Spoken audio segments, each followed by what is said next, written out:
አርሴማን ብትሄዱ ክርስቶስ ሰምራ ብትሄዱ በቃ መጋረጃ የሰጠ እንደዚህ ይጸድቃል እስከ 5 ትውልድ 10 ትውልድ ምናምን ይላል። በቃ እንኳን 10 ትውልድ አንድ ሰው አያድንም። በዝክር የምንጸድቅ ከሆነ የኢየሱስን ሞት ከንቱ እያደረግነው ነው ያለን። አንድና አንድ በክርስቶስ ደም ነው የምንጸድቀው።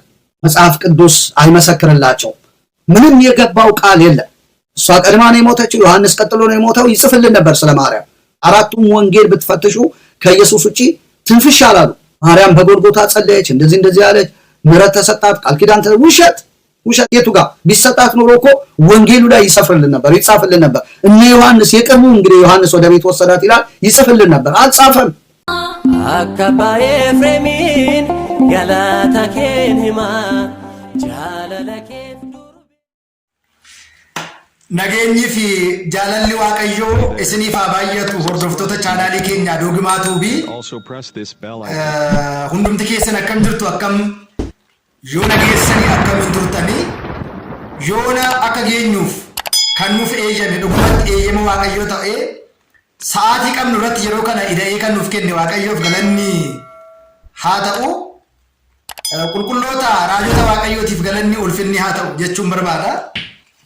Gaamaati wal Waaqayyo dhimma keenya kutaa lammaffaa guyyaa har'aatiin immoo waa tokko qabadheetan dhufe.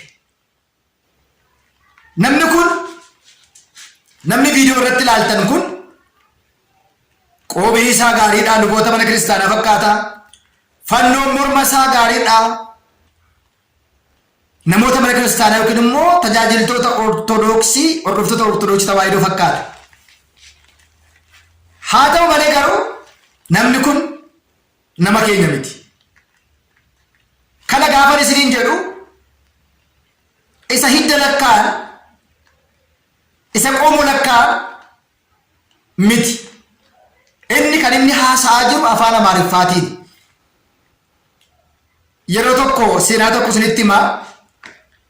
Qulqulleettii Afoomiyaa abbaan warraa ishee Asxiraariqoos erga jalaatii boqoteen booda seexanni maal jedheen seexan yaa Afoomiyaa qabeenyi kee hedduudha, ijoolleen qabdu, abbaan warraa hin qabdu, qabeenya kee kana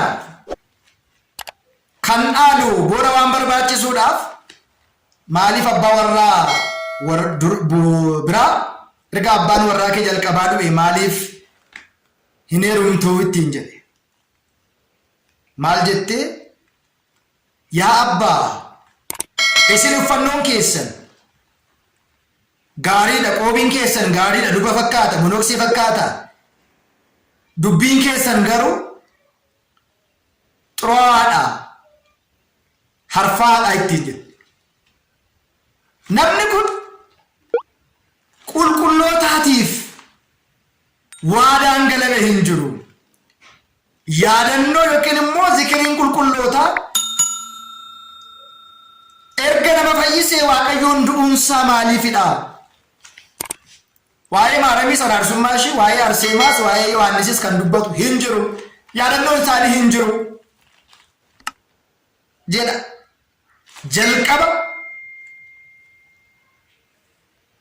dhimma kana haasa'uun dura viidiyoo irratti akkuma ilaaltan wangeela Maatewos boqonnaa 7 lakkoofsa 13 kaasnee gaafa ilaallu karaa dhiphootiin galaa.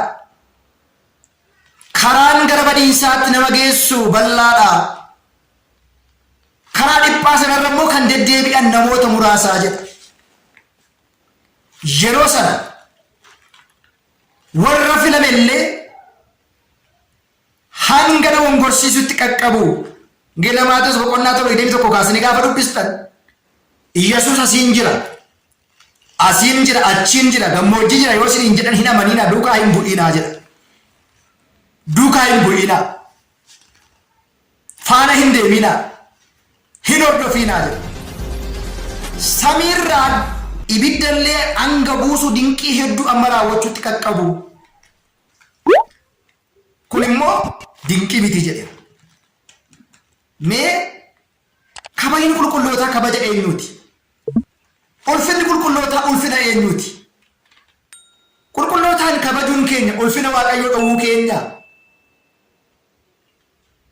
qulqulloota kabajuun keenya waaqa biraa waaqessuu keenyadha. Akkatti nu barsiise wangeelli yookiin immoo macaafni qulqulluu mee waan isinitti hima. Roomee boqonnaa 8 lakkoofsa 31 kaasee waan jiru hanga 36 ilaalu. Dursee murteessee ni jedha. Warra murteesse kanaan immoo filee ni jedha. Warra fileen immoo hin kabajee jedha. Warra kabaje kana immoo jabeesse cimsee jedha. Warri waaqayyoon isaan file eenyu isaan kobachuu danda'a jedha. Inni biraan wangeela Maatewos boqonnaa 10:39 kaasnee gaafa ilaallu isiniin kan simate anaatiin simate. Isiniin kan simate ana sana hin simatu. Qulqullicha maqaa qulqullichaatiin kan fudhatu. Ilaala asirratti raajicha maqaa raajichaatiin kan fudhatu gatii raajichaa argataa jedhe.